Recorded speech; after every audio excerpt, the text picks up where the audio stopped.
Ahora sí nos vamos con... Oye, te voy a hacer una consultita, amiga. Claro, a ver. Tú por ahí conoces algo de folclore, ¿no? Por supuesto, por algo estoy parada aquí. Si Purito te digo, Perú. por ejemplo, el nombre de Mina González y Totito de Santa Cruz, ¿qué se te viene a la cabeza? ¿El Alizal?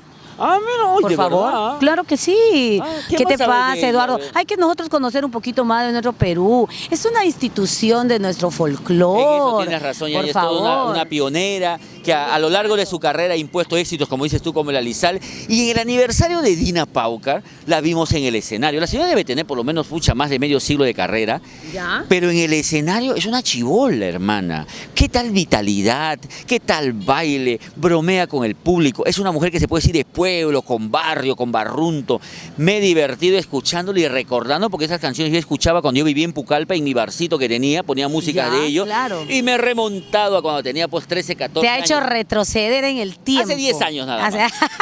Digámoslo así. Vamos compartiendo en el escenario de Purito Perú la participación de nuestra Mina González en el aniversario de Dina Paucar, regalándonos parte de algunos de sus éxitos que logramos captar. Soy como la